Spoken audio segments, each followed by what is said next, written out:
استاد بڑے غلام علی خان کو برصغیر پاک و ہند میں کلاسیکی موسیقی کی تاریخ کے سب سے معتبر اور معروف استاد تسلیم کیا جاتا ہے۔ موسیقی کی دنیا میں بڑے بڑے نامی گویے ہوئے، لیکن جو عزت، شہرت اور دوام استاد بڑے غلام علی خان کے نام کے ساتھ جڑا، وہ کسی اور کے ساتھ دکھائی نہیں دیتا۔ تاہم المیہ یہ ہوا کہ قیام پاکستان کے بعد بھارت چھوڑ کر پاکستان آنے والے استاد بڑے غلام علی خان قابل اعتراض چند ریاستی پالیسیوں سے ناراض ہو کر پاکستان چھوڑ گئے اور واپس بھارت جا کر آباد ہو گئے۔ اس زمانے میں پاکستان میں ریاستی، معاشرتی اور عوامی طور پر فنون لطیفہ اور اس کے وابستگان کو حقیر جان کر میراثی لکھا اور پکارا جاتا تھا، لیکن اس کے باوجود استاد بڑے غلام علی خان اور دیگر بہت سے فنکار، جن میں نور جہاں، استاد فتح علی خان، امانت علی خان، نزاکت علی خان اور استاد مبارک علی خان وغیرہ شامل تھے، اپنے گھر بار چھوڑ کر پاکستان آ گئے۔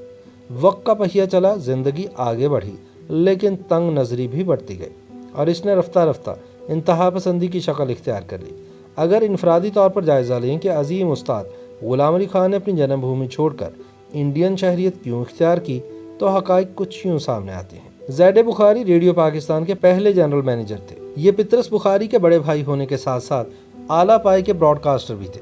اردو، انگریزی، عربی اور فارسی کے علاوہ بھی کئی زبانیں جانتے تھے اور انہیں موسیقی سے بھی خاص رغبت تھی۔ اس وقت ریاستی سطح پر یہ شعوری کوشش کی جا رہی تھی کہ بتایا جائے کہ پاکستان ایک الگ قوم ہے جن کا اپنا مذہب اور اپنی ثقافت ہے۔ اس مہم کے تحت کلاسیکی موسیقی میں خیال گائکی اور ٹھمری کو ہندوستانی موسیقی سمجھتے ہوئے پیچھے کیا جا رہا تھا اور غزل کو شعوری طور پر آگے بڑھایا جا رہا تھا۔ مختلف راگ راگنیوں، جن کے نام سنسکرت اور ہندی پر مشتمل تھے، انہیں پاکستانی عنوانات دیے جا رہے تھے۔ اسی ضمن میں زید بخاری نے ایک کتاب راگ دریا کے نام سے ترتیب دی، جس میں لگ بھگ 100 بندشیں شامل کی گئی۔ اساتذہ فن کا اعتراض تھا کہ وہ ناقص استھائی انترے تھے، جن میں زیادہ تر نقل کر کے ان میں اردو، فارسی اور عربی تراکیب استعمال کی گئی تھیں۔ اس زمانے میں استاد بڑے غلام علی خان اپنے قصور اور پٹیالہ گھرانے کی استھائیاں گاتے تھے۔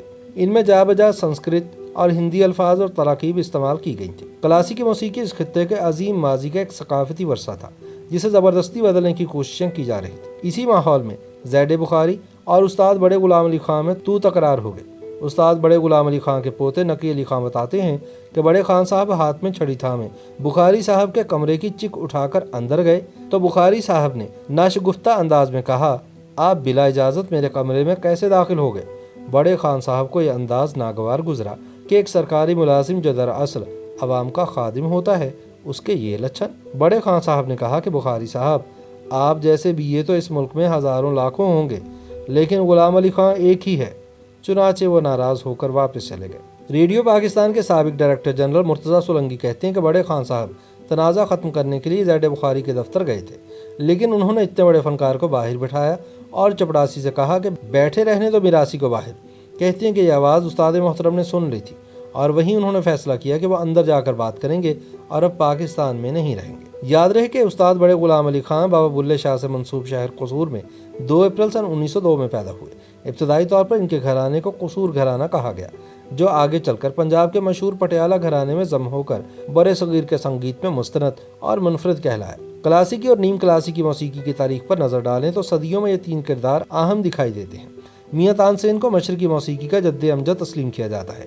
حضرت امیر خسرو نے ساز اور راگ ایجاد کیے، جبکہ استاد بڑے غلام علی خان کو گویہ اور موجد دونوں حیثیتوں میں مستند استاد مانا جاتا ہے۔ بڑے خان صاحب کے بعد جس نے بھی گایا ان سے مستعار کیا۔ بڑے خان صاحب کے پوتے نقی علی نے بتایا کہ انڈیا کی کاروباری اشرافیہ، جن میں ٹاٹا اور برلا انڈسٹریز کے روح رواں سمیت انڈین اسٹیبلشمنٹ کے سرخیل شامل تھے، وہ ہمیشہ بڑے خان صاحب کو پیشکش کرتے تھے کہ خان صاحب، آپ پاکستان چھوڑ کر انڈیا منتقل ہو جائیں تو ریاست آپ کو پلکوں پر بٹھائے گی، لیکن خان صاحب ان کی پیشکش پر کان نہ دھرتے اور اپنے گھر پاکستان لاہور میں رہے۔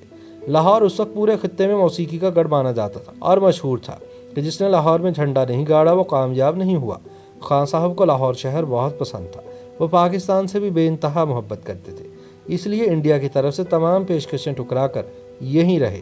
لیکن جب انہیں مجبور کیا گیا تو وہ بحری جہاز کے ذریعے کراچی سے ممبئی چلے گئے، جہاں انڈین کاروباری اشرافیہ نے انہیں سر آنکھوں پر بٹھایا اور سرکاری طور پر ممبئی مالابار میں بنگلے کے ساتھ ساتھ انڈین شہریت اور مراد بھی دی۔ مرتضیٰ سولنگی کے بقول سن 2009 میں جب وہ ریڈیو پاکستان کے DG تھے تو انہوں نے استاد بڑے غلام علی خان کے گائے ہوئے راگ اور راگنیوں سے پابندی اٹھا دی۔ سن 1953 میں جب بڑے غلام علی خان انڈیا منتقل ہو گئے تو ریڈیو پاکستان میں ان پر غیر اعلانیہ پابندی لگا دی گئی تھی۔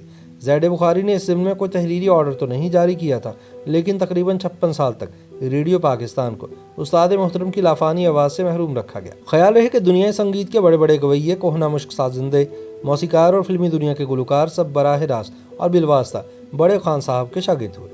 اگرچہ بڑے غلام علی خان فلمی میوزک کے خلاف تھے اور اس زمانے کی نئی صنف کو جھوٹ اور کوڑ کہتے تھے، لیکن فلم والوں نے استاد بڑے غلام علی خان کے سنگیت، راگ، راگنیوں اور خاص طور پر ٹھمریوں سے سیکھتے ہوئے فلمی میوزک کو ایک بہترین آرٹ کا درجہ دلایا۔ استاد بڑے غلام علی خان کا ایک زمانہ مداح رہا۔ برِ صغیر میں کوئی ایسا نہیں جو ان کی فنی عظمت سے انکار کرتا ہو۔ ملکہ ترنم نور جہاں ان کی شاگرد تھیں، لتا منگیشکر، محمد رفیع، منا ڈے، کشور کمار، آشا بھوسلے، طفیل نیازی، حسین بخش گلو، جگجیت سنگھ، استاد نصرت فتح علی خان اور استاد تابو سمیت ہر کوئی انہیں پسند کرنے کے ساتھ ساتھ ان کے فن سے استفادہ بھی کرتا دکھائی دیتا ہے۔ سروں کی ملکہ لتا منگیشکر کے مطابق استاد بڑے غلام علی خان جیسے فنکار روز روز پیدا نہیں ہوتے۔ وہ کہتی ہیں کہ میں وہ خوش نصیب ہوں جس نے انہیں کئی مرتبہ سامنے بیٹھ کر سنا۔ استاد جی مجھ سے بہت پیار کرتے تھے اور مجھے اپنی بیٹیوں جیسا سمجھتے تھے۔ وہ مجھے کہتے تھے کہ لتا تم میری بیٹی ہو۔ لتا منگیشکر نے بتایا کہ استاد بڑے غلام علی خان نے ان کے والد دینا ناتھ منگیشکر کی برسی پر گایا تھا۔ مجھے یاد ہے کہ استاد جی پنڈال میں سامنے بیٹھے تھے اور میں اسٹیج پر گا رہی تھی۔ میرے ماتھے پر پسینہ تھا اور ٹانگیں کانپ رہی تھی۔ خدا خدا کر کے میں نے گانا ختم کیا تو میری جان میں جان ہے۔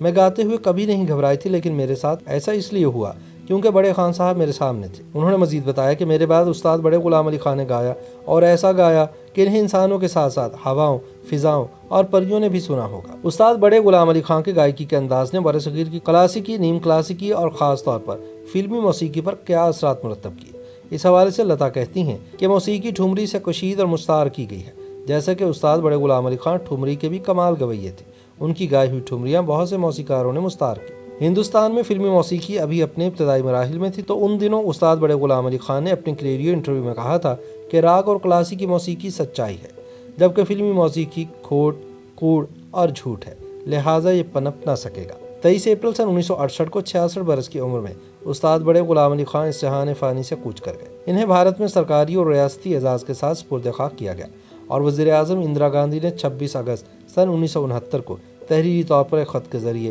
استاد بڑے غلام علی خان کو بھرپور خراج تحسین پیش کرتے ہوئے ہر سال ان کا دن منانے کا اعلان کیا۔ YouTube پر گوگلی نیوز دیکھنے کے لیے youtube.com کی سرچ بار میں googly news T V type کریں۔ گوگلی نیوز کے پیج پر سرخ رنگ کے سبسکرپشن والے بٹن پر کلک کرنا نہ بھولیے۔ YouTube پیج پر اپلوڈ ہونے والی ویڈیوز سے باخبر رہنے کے لیے بیل آئیکن پر کلک کیجیے۔ آپ کو ہر نئی ویڈیو کے بارے میں نوٹیفیکیشن موصول ہو جائے گا۔